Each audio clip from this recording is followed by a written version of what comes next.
Who would win a real fight, an old guy or a young fighter? You'd think the young fighter would have an advantage, right? My Tiger Kung Fu is better than yours. I don't think you're good enough to avenge your master. So how do we define old? Well, let's say anyone over the age of 40 years could be considered old. So, the question isn't, should old people fight, but can they fight effectively? There's two sides to this debate, which centre on the experience versus youth.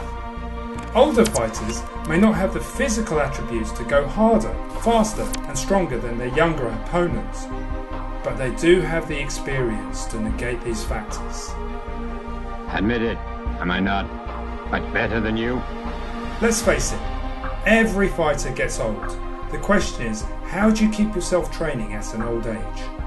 Here are 3 tips to fight better when you are older than your opponents.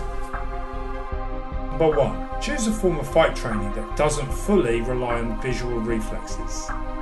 There's a common saying that an old boxer never loses his punch. His reflexes may be slower, his cardio and recovery may be weaker, but his power output should be similar to his youth, except he may be a little slower in pulling that trigger. This may be true, but there is a difference between striking and grappling arts on the ability to practice. As a general rule, forms of fight training that rely more on what you feel than what you see are better for an aging athlete. Simply because an aging nervous system combined with a weaker perceptual system makes it hard to react to punches. Martial arts that are more tactile give an opportunity for aging athletes to compete. That's why it's not uncommon to see 40-year-old competitors in MMA, but rare in professional boxing. The point to note though is that older MMA fighters tend to be in the higher weight divisions due to an emphasis on athleticism. If you're older than your opponent, then you may find grappling and striking a better option to simply staying at distance duking it out with someone. Number 2. Pick your battles carefully. It's always best not to force opportunities when fighting, but instead create the conditions in which you take advantage. For example, if you're being held down in side control, rather than trying to force your way out to escape, it's better to position your body in a way that makes it awkward to be held down. This often forces your opponent to change position, and this gives you an opportunity and space to exploit. It gives you the opportunity to escape. That way, you're conserving energy.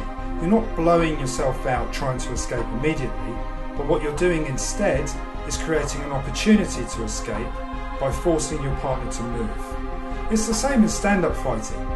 If you cover up high, it creates an opening for opponents to attack. Basically, you have to fight in a manner that drains the other person while conserving your own energy. And this is what I mean by pick your battles. Don't go head to head with another fighter. Get them to drain themselves, and then you take advantage. Number 3. Continue to develop new skills. Key to being a successful aging athlete is to develop new skill sets. An old dog can learn new tricks. This will make a difference in how you fight. In fact, this will keep you up to speed in the often rapid changes in technique in combat sports. Experience dictates that you may also have better timing, understanding of the fight game, and even intuition for fighting. Therefore, develop your fight game. Keep learning new skills. This not only keeps you young, but expands your skill set and experience. So what's the takeaway from this? You need to fight in a manner that's not reliant on your vision. Feeling is more reliable than sight at an old age. Hence why you can grapple to a later age, but boxing becomes harder. While MMA offers an opportunity for athletes to compete to a later age, it's very different when thinking about self-defense. In that case, select a martial art that's well-rounded. Old people can fight for a limited time duration, and this is a stage in which to capitalise your skill set. If you've trained well over your lifetime, then you should still have the timing to deliver an effective punch, strike or kick. You may not have the fitness, but you will certainly have the experience to limit your vulnerabilities. Another consideration is the ability to create situations in which your defence is reliant on forcing mistakes in your opponent's game. It's not fantasy. You simply have to fight in short bursts in short durations. Thanks for watching.